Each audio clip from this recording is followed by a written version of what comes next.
হয়েছে তোমার? কি হয়েছে তোমার? কি হয়েছে বৌরানী? আরে কি হয়েছে দাদা ভাই পৌরাণী? জানি ওকে ভয় পেয়ে করো। তুমি আগে একটু বসো, আগে বসো এখানে বসো। কিচ্ছু হয়নি, আমরা সেকেন্ড তো আসবো। বসো বসো, আমি বসি, বসো, আমি শুনছি। কি হয়েছে? কিচ্ছু হয়নি, কোনো জল দাও। আমরা সবাই আছি, শান্ত হও, কিচ্ছু না, জল খাও, জল খাও। হ্যাঁ হ্যাঁ রে কনক, তুই আসলে টিকটিকি কিছু দেখেছিলি নাকি রে? একটু খাবে আরেকটু? আমাদেরকে সাসপেন্সে রাখিস না। জানি কি অবস্থা, আমি টেনশন একেই নিতে পারি না, তারপরে বলছি বল নাকি। ওঠো ওঠো, তো ভয় পেও না। কি হয়েছে বলো, কি হয়েছে? আমি এখানে কি ক্রিম মাখছিলাম, মনে হলো পেছনে কে এসেছে। এই ঘরে এসেছে? তো আমরা তো সবাই বাইরে বসেছিলাম। আমি পেছনে ঘুরলাম যখন, তখন কেউ নেই। আবার আয়নার সামনে আসতে আপনি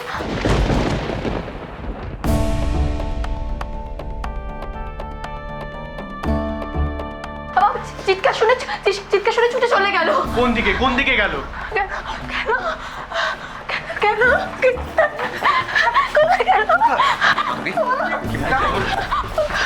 মনে হচ্ছে চোর ধরনের কেউ ঢুকেছে। না না চোর কি করে আসবে, গার্ড রয়েছে, তাছাড়া লোকালয় বলতে তো কিছুই নেই এখানে। হ্যাঁ সেই জন্যই বলছি যে তুমি, কারণ এখানে তো কেউ এমনিতেও আমরা থাকি না, আর কেউ বোধহয় নোটিস করেছে আমরা এসেছি।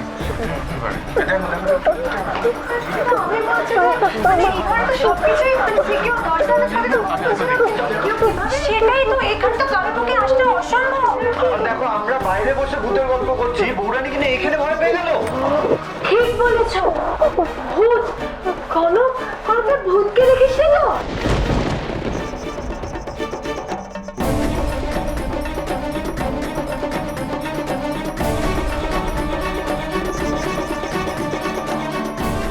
ভূত আবার কি কনক? তুমি আগে এখানে বসো তো, বসো এখানে বসো। এসো বসো চুপ করে।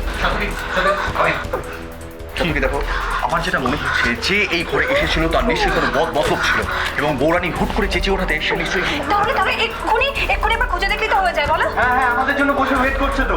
আরে বাবা, গার্ডেনের দিকটা এত অন্ধকার, ওখানে খুঁজে পাওয়া মুশকিল। আচ্ছা দাও, আমাকে একবার কনকের সাথে কথা বলতে দাও। কনক, তুই শিওর তো? মনে আছে মুর্শিদাবাদে তুই কি করতিস জানেন তো? রাত্রিবেলা যখন আমরা একসাথে ঘুমাতাম, ও কি করতো না, রাত্রিবেলা ঘুম থেকে ওঠার সময় আমাকে ডেকে নিয়ে যেত, কারণ ও ভূতে ভয় পেত। সেরকম কিছু না ধরে মা, প্লিজ। না দিদিভাই না, আমি শুধু দেখা না, ও মুখ চেপে ধরেছিল আমার। আসলে এখানে সিকিউরিটি বলতে তো শুধুমাত্র বাহাদুর, কিন্তু এতগুলো বছরে কোনোদিন তো এরকম ঘটনা ঘটেনি। ছাড়ো, একবার ছাড়ো পার্থ, একবার একটু আশপাশটা ঘুরে দেখবে তেমন কিছু চোখে পড়ে কিনা। পার্থ একবার এখানকার পুলিশ, হ্যাঁ ওদের সঙ্গে একবার। দাদা নট আ প্রবলেম, আমি যে কোনো সময় থানায় খবর দিতে পারি, কিন্তু তার আগে একবার বাড়িটা দেখি। চলো তাই দেখি। আমার ফোনে টর্চ আছে, এক্ষুনি বেরিয়ে পড়ো।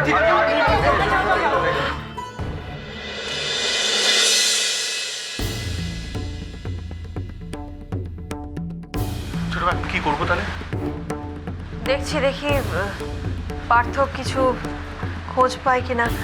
এমন হতে পারে যে ও সারাদিন জার্নি করে এসেছে, টায়ার্ড আছে, সেই জন্য এরকম মনে হচ্ছে। আমি কিছু ভুল বলছি না, তুমি বিশ্বাস করো, আমি দেখেছি কেউ এসেছে। তুমি ভুল বলছো, এটা বলা হচ্ছে না করো, কিন্তু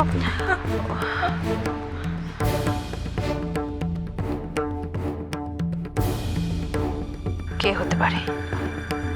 কে এভাবে কনককে ভয় দেখাচ্ছে?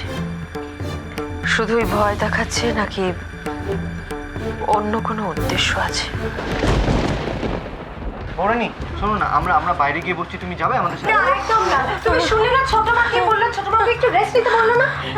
তুই একটু চুপচাপ শুয়ে থাকতো, আমার মনে হয় যদি চুপচাপ শুয়ে থাকে না তাহলে ওর মনে বেটার হবে। সবাই বাইরে চলো বৌরানী, কিচ্ছু হবে না, তুমি টেনশন করো না, কোনো কিছু হবে না। বাইরে চলো, একদম সাবধানে থাকিস, নিজেকে সামলে নে, ওকে? ভয় পাইয়ে দিস তুই, সত্যি।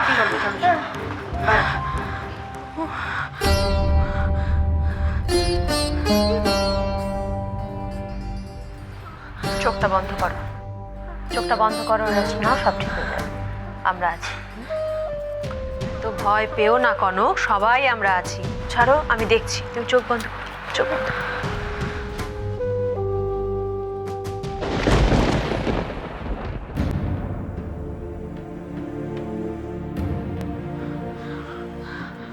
কনক কনক ঘাবড়ে যাবে না। সব ঠিক আছে, আমি বাইরে আছি, যদি কোনো দরকার লাগে আমায় ডেকো, ঠিক আছে? আমাকে ছেড়ে যেও না, আমার ভয় করছে খুব, আমার খুব ভয় করছে, তুমি যাবে না।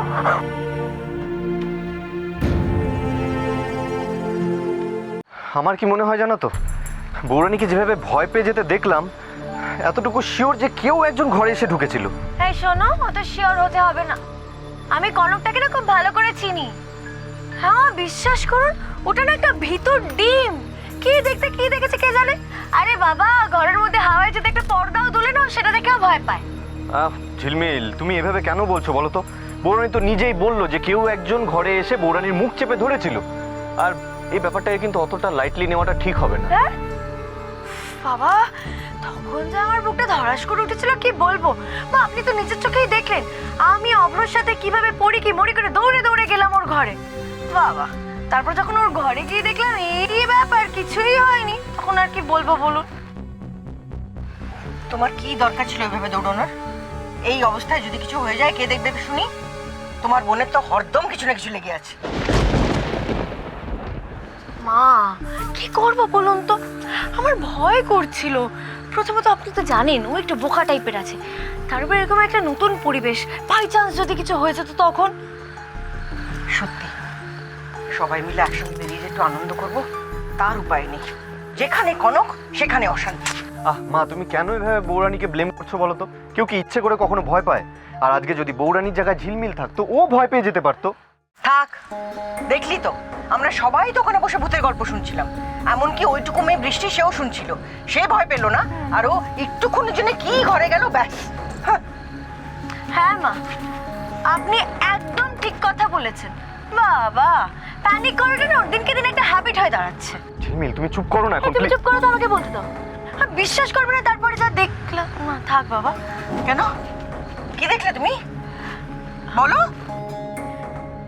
কি আর বলবো মা, এই ছুতোয় ও দাদাভাইয়ের হাত ধরে চাপটাচাপটি করে ঘরের ভেতর বসেছিল। ইস, আরে বাবা, এতই যদি দাদাভাইয়ের সাথে টাইম স্পেন্ড করার শখ থাকতো তাহলে আগে থেকেই বলতো। শুধু শুধু এসব নাটক করার কি দরকার ছিল কে জানে। এই সব হয়েছে ওই ছোট লাই পেয়ে। যত দিন যাচ্ছে ছোট আরো ওকে আশকারা দিচ্ছে। উফ, মা, যাকে তুমি এখন এসব কথা আর বাড়িও না প্লিজ। কিন্তু একটা সত্যি কথা কি জানো তো, আমি, বাবা, মহেশ মামা, আমরা কিন্তু চারিপাশটা খুঁজে দেখলাম, সেরকম সন্দেহজনক কিন্তু চোখে কিছু পড়লো না। পড়বে না গো, জীবনে কোনোদিনও কিচ্ছু চোখে পড়বে না। আরে বাবা, এই অ্যাটেনশন সিক করার টেন্ডেন্সি ওর বরাবরের ছিল এবং চিরকাল থাকবে, মিলিয়ে নিও। আচ্ছা থাক থাক, এসব কথা বলে এখন আর লাভ নেই। রাত হয়ে গেছে, এখন আর কিছু করারও নেই। দেখি, আমি ভাবছি কাল যদি টাইম পাই তাহলে বৌরানীকে নিয়ে গিয়ে এখানে কোনো লোকাল ডক্টরের কাছে চেক আপ করিয়ে নিয়ে আসবো। এই যে হয়েছে, একটু কিছু হলো কি হলো না, ডাক্তারের কাছে চললো। যা গিয়ে দেখ রান্না হয়েছে কিনা, ঝিলমিলে খাওয়ার সময় হয়ে গেছে। চল। এই যে চলেন চলেন, খাবার দিয়েছে তো, চলেন খেতে চলেন। চল ঝিলমিল।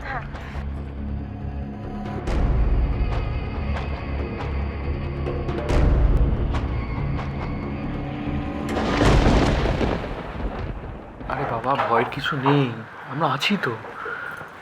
কেন তুমি? সাত্তকে, হ্যাঁ ছোট মাইশো, কনকের জন্য খাবার এনেছি। আমি খাবো না মা। কেন খাবে না? ইচ্ছে করছে না খেতে। আমি খাইয়ে দেবো কনক, না খেলে হবে না। ছোট মা, তুমি তো ডিনার করনি, তুমি খেয়ে না, আমাকে খাইয়ে দিচ্ছি। বাইরে তোমার জন্য সবাই ওয়েট করছে সাত্তকে, তুমি খেয়ে নাও, আমি ওকে খাইয়ে আসছি।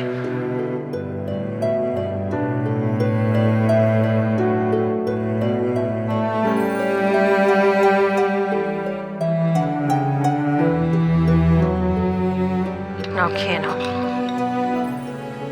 আজ রাতটা ভালো করে ঘুমাও, দেখবে কাল সকালে উঠে সব ঠিক হয়ে গেছে। কিন্তু আমি কিছু ভুল বলিনি মা, তুমি বিশ্বাস করো।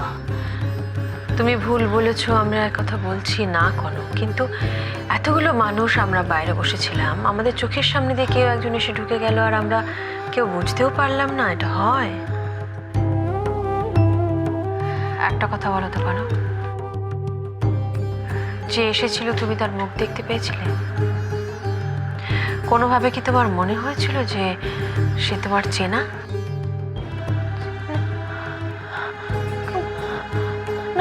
না মা ও ঝাঁপিয়ে পড়লো আমার ওপর, মুখ মুখ চেপে ধরলো, বুঝতে পারলাম না, চলে গেল তো চিৎকার বুঝতে পারলাম না আমি।